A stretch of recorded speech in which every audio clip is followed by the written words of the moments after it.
Dans cet exercice, on considère la suite définie comme la somme 1 plus 1 demi plus 1 tiers plus etc.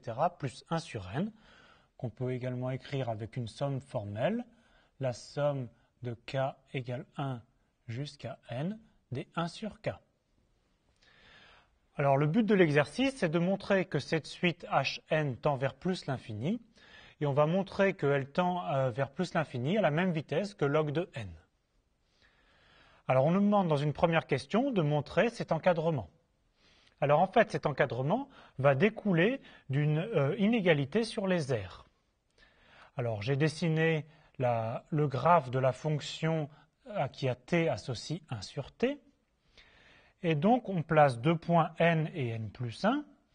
Et donc la portion d'air sous la courbe compris entre le point 1 et le point n plus 1 est donnée comme valeur par l'intégrale entre n et n plus 1 de 1 sur t dt. Maintenant, cette portion de courbe est comprise entre deux rectangles. Alors, les rectangles auront pour base le segment entre n et n plus 1, et l'aire sous la courbe est inclus dans le rectangle de hauteur 1 sur n. Donc on en déduit que notre intégrale est plus petite que l'aire de ce rectangle, la base vaut 1 et la hauteur vaut 1 sur n, c'est donc plus petit que 1 sur n.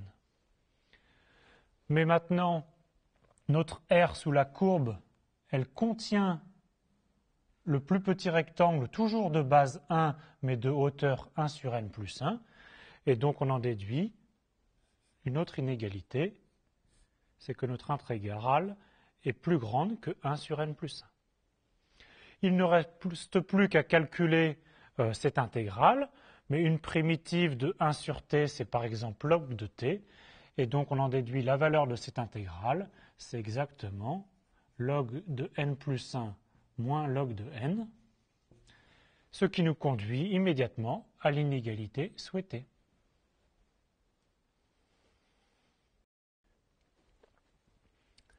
On va en déduire un encadrement de Hn. On veut montrer que Hn est plus petit que log de n plus 1 et plus grand que log de n plus 1. Alors, on a montré la double inégalité ici à la question précédente. Et en changeant la variable n en la variable k, on obtient cette inégalité. Log de k plus 1 moins log de k est plus petit que 1 sur k. Alors ceci est valable pour tout k, donc en particulier pour tous les k qui valent de 1 jusqu'à n. Donc en sommant toutes ces inégalités, en sommant pour k variant de 1 jusqu'à n, on obtient quoi? Ici c'est exactement Hn. Et ici, il faut voir que cette somme-là est télescopique, c'est-à-dire que presque tous les termes de cette suite se compensent avec le précédent. Il ne reste plus que un terme de la fin, qui est log de n plus 1, et il reste aussi log de 1, mais log de 1 vaut 0, et donc en fait, on vient de démontrer log de n plus 1 est plus petit que Hn.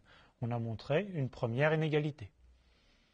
On fait la même chose en utilisant cette partie-là de l'inégalité précédente.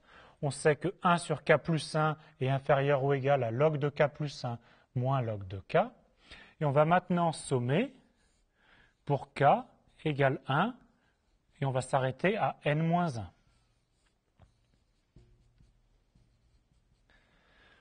Alors on obtient ici presque la suite Hn, mais ça commence à 1 demi, ensuite 1 tiers, etc. Donc pour pouvoir retrouver notre suite, on ajoute 1 de chaque côté. On obtient donc ici exactement Hn, qui est plus petit que quoi? On a encore ici une somme télescopique et dont presque tous les termes disparaissent. Il reste juste log de n et aussi log de 1 qui vaut 0. Et on n'oublie pas d'ajouter plus 1, et on obtient l'autre inégalité. Donc le bilan, on a bien trouvé un encadrement de Hn entre log de n plus 1 et log de n plus 1. On en déduit immédiatement le comportement de Hn. On a donc Hn qui est plus grand que log de n plus 1. On sait que log de n plus 1 est une suite qui tend vers plus l'infini quand n tend vers plus l'infini, donc Hn également. Alors maintenant, on va étudier la suite Un qui vaut Hn moins log de n. On va montrer que cette suite est à la fois positive et décroissante. Alors regardons d'abord, est-ce que Un est positif? Pour ça, Un c'est Hn moins log de n, mais on sait que Hn est plus grand que log de n plus 1, donc ceci est plus grand que log de n plus 1 moins log de n, mais la fonction log est une fonction strictement croissante, donc ceci est bien strictement positif. On a bien démontré que Un est une suite positive. Maintenant, est-ce que Un est une suite décroissante? On va calculer la différence de deux termes consécutifs, Un plus 1 moins Un, c'est donc Hn plus 1 moins Hn, moins log de n plus 1 moins log de n. Hn plus 1 moins Hn, c'est donc en fait tous les termes vont disparaître sauf 1 sur n plus 1 et on a toujours moins log de n plus 1 moins log de n. Et on veut savoir si ceci est positif ou négatif, mais c'est exactement en fait la première inégalité qu'on avait obtenue avant, et donc ceci est négatif. Ça prouve quoi? Ça prouve que Un plus 1 moins Un est négatif, et donc la suite Un est bien une suite décroissante. Il ne nous reste plus qu'à conclure. On a donc Un qui est une suite décroissante. Elle est également minorée par 0, on a vu qu'elle était positive, et donc on sait qu'elle converge.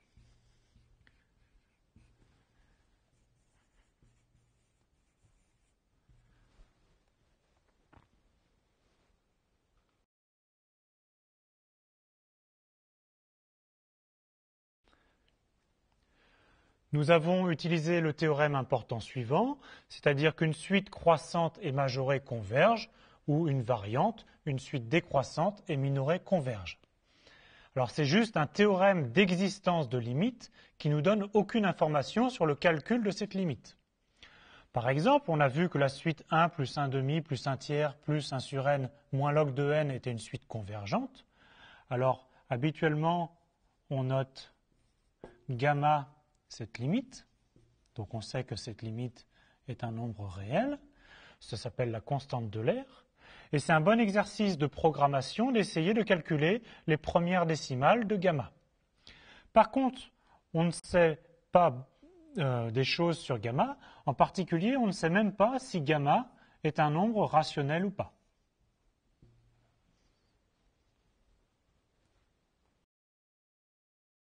On va utiliser cet exercice pour construire une arche avec des briques. Donc on dispose de briques de longueur 2, et donc ces briques sont de longueur 2, donc le centre de gravité est situé à une distance 1 du bord. Ça signifie que si on veut poser cette première brique sur une deuxième, on peut la faire tenir en équilibre sans qu'elle tombe, en se plaçant ici à une longueur H1 qui vaut 1. On va maintenant calculer le centre de gravité de ces deux briques. Comment est-ce qu'on calcule le centre de gravité de ces deux briques? Eh bien, la première brique est située à une distance 1 et la deuxième brique est située à une distance, le centre de gravité, de longueur 2. Donc, le centre de gravité de cet ensemble est donc situé à une distance de longueur 1 plus 2. Il faut faire la moyenne sur les deux briques. Ça nous donne donc 1 demi de 1 plus 2. Ça nous donne donc, autrement dit, 1 plus 1 demi. Ça signifie quoi? C'est-à-dire que si on se place au centre de gravité, donc l'ensemble de ce centre de gravité de ces deux briques, il est donc situé sur cet axe, ici. Si on place cet axe sur une troisième brique ici, juste au bord, on peut faire tenir en équilibre ces deux briques sur une troisième brique, et ici la longueur du déport est donc H2. On pourrait de même calculer le centre de gravité des trois briques. Comment est-ce qu'on fait ceci? Pour calculer le centre de gravité des trois briques, eh bien, on connaît déjà le centre de gravité des deux briques du haut. Il est situé à une longueur H2. Le centre de gravité de la brique du bas, il est situé à une longueur H2 plus une demi-brique, c'est-à-dire H2 plus 1. Maintenant, il faut faire attention. C'est-à-dire que la brique du bas, c'est une seule brique. Les briques du haut sont composées de deux briques, donc il faut mettre un poids 2 pour le centre de gravité. Et ensuite, il faut faire la moyenne sur ces trois briques, donc on multiplie par un tiers. On peut calculer cette valeur. On a donc 3H2 mais divisé par un tiers. Ça donne donc H2 plus un tiers. Et H2, on l'avait calculé, c'était 1 plus 1 demi. Et donc on obtient 1 plus 1 demi plus 1 tiers, qui est bien le début de notre suite harmonique Hn. Plus généralement, si on a déjà n briques de posées, avec un déport donc ici qui vaut Hn, comment calculer le centre de gravité de cet ensemble? Eh bien, Hn plus 1, il s'obtient par n fois le centre de gravité de Hn, donc on a un facteur n parce qu'on a déjà n briques au-dessus. On a la nème brique qui est située à une distance Hn plus une demi-brique, donc à une longueur Hn plus 1. Et on a n plus une brique, donc il faut faire la moyenne sur n plus une brique. Et ceci nous donne exactement Hn plus 1 sur n plus 1. Et donc, par une récurrence, on montre qu'on peut construire une arche avec un déport qui vaut 1 plus 1 demi plus 1 tiers, etc. jusqu'à 1 sur n. On a vu que la suite harmonique Hn tendait vers plus l'infini. Ça signifie qu'on peut construire une arche avec une brique au-dessus qui a un déport aussi grand que l'on veut. En particulier, regardons ce qui se passe si on place 4 briques sur une cinquième. H4, c'est 1 plus 1 demi plus 1 tiers plus 1 quart. Ça vaut environ 2,08. D'accord? Donc le déport ici vaut environ 2,08, mais on sait que nos briques sont de longueur 2. Donc la brique qui est ici a en dessous d'elle que du vide. On peut donc faire l'expérience avec de vraies briques. On considère une brique de longueur 2. Le centre de gravité est bien sûr au milieu. On peut la poser sur une autre brique de façon à ce qu'elle soit en équilibre. Ces deux briques, on a vu que le centre de gravité de ces deux briques est situé à 1 plus 1 demi. On peut donc poser ces deux briques sur le centre de gravité de façon à ce qu'elles tiennent en équilibre.